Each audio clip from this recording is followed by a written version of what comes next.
So I said that the stroke kind of started the void. That's the marking point for the void of what would become the journey I'm on, right? November to November, zero, the void. The first year, but a zero. It doesn't count because everything exists, but nothing is formed. And that's exactly how that whole time period was. Stroke recovery was recovery existed, but it had not yet formed. Getting back to work existed, but it had not yet formed, meaning making money and being able to get back on my feet. Even when faced with the impending possible eviction before that became a serious thing, there was hope that I would save my home, and but it had not yet formed.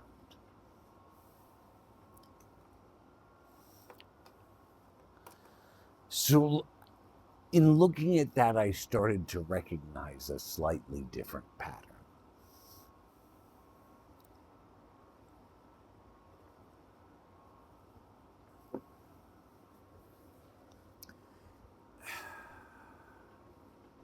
Leading up to the stroke, I was under a lot of stress and negativity in New Geistopia. Things had changed. Like I keep looking back on so much, and Cuddlebug and I were good. Like her and String Bean broke up and he moved out, and we were good for a little while. I was doing some Reiki on her. We were occasionally having dinner, hanging out on the deck from time to time.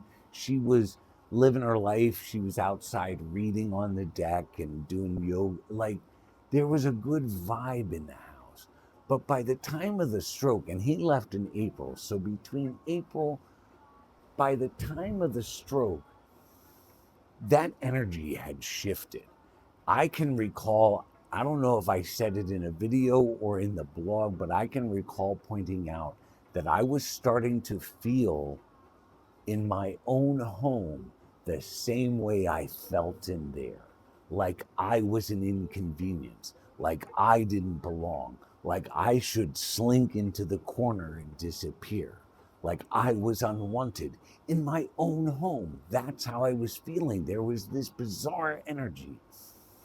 And I look back on it, and that started somewhere around August, September. So between April and about August, everything, so May, June, July, things were good. Somewhere August, September, this shift happens, and she became much more irritated with me and cold and distant, and I'm I'm not connecting them. I'm just making an observation. It was about this time Pico started coming around. It wasn't too long before the house guest was coming around and going to be staying there. And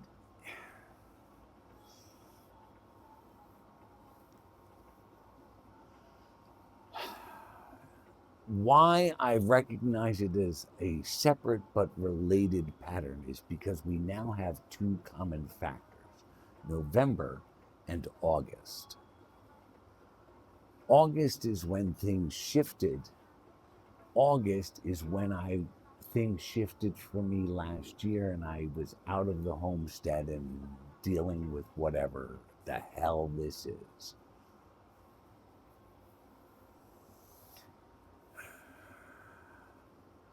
But there's more to it than that.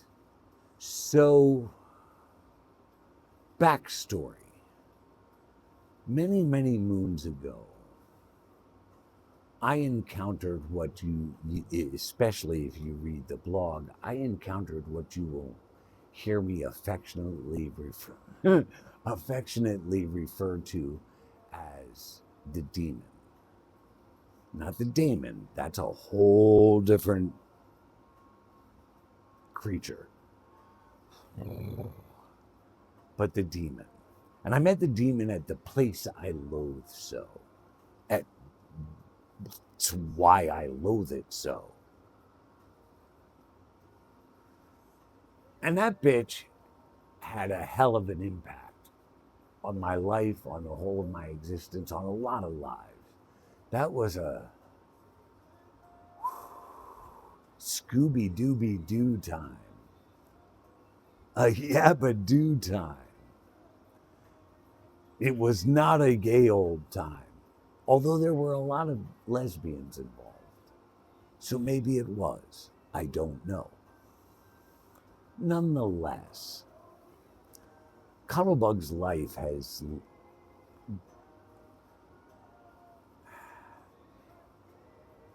for a while now, had led her to the place I loathe so, and she was going to be there frequently. And before she started that part of her journey, I very specifically told her she knows about the demon.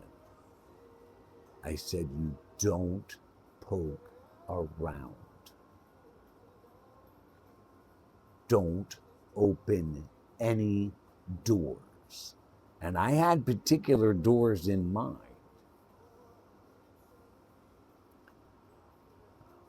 Because I don't.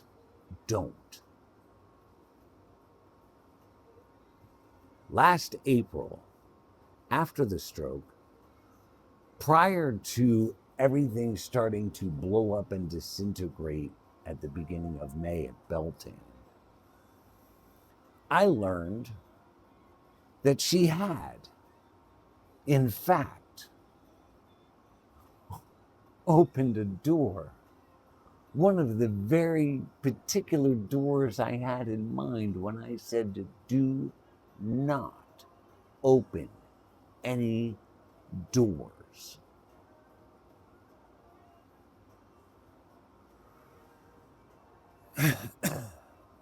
And suddenly, in that moment in April, I understood so much of what had been going on around us for several weeks. I hadn't realized just how long it was, because I asked her when she opened that door. And she said, August.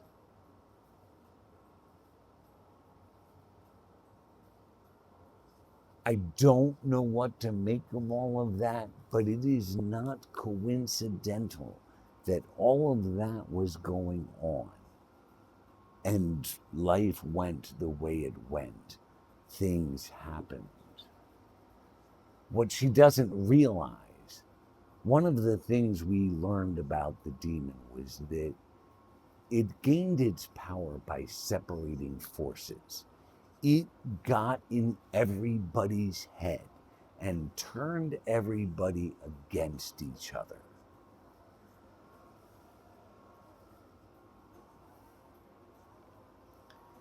I also acknowledge it because of the timing pattern.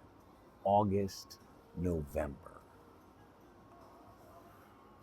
There's a little bit more to it because Cuddlebug is not the only one who's been dancing with demons. My youngest has been for a long time. I have, for all of her life, claimed that there was an entity that had an interest in her. I believed it to be in the house. That was all I knew. I did not realize it had actually become attached to her. But after Boston, Belle reached out to me, and Belle is very intuitive, particularly in dreams.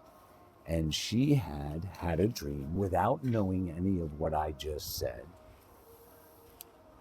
and said that a demon had attached itself to sunshine.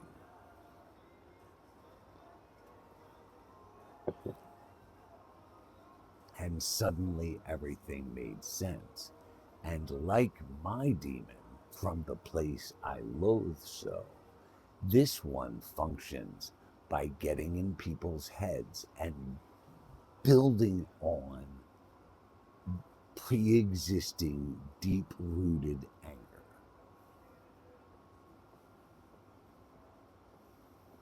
And now you know.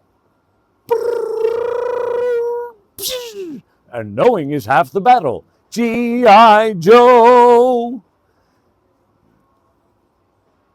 Live the day you dreamed of. Thanks for tuning in. I appreciate you all, wherever you are and whenever you are. Live and learn. I got to turn this back on. Please like, comment, and share. We're on a journey and it takes you to get there. So without hesitation, for now and for always from here in Geistopia, this is your beloved Rev saying stay tuned in, fellow travelers, and wishing you peace, love, light, and freakishness.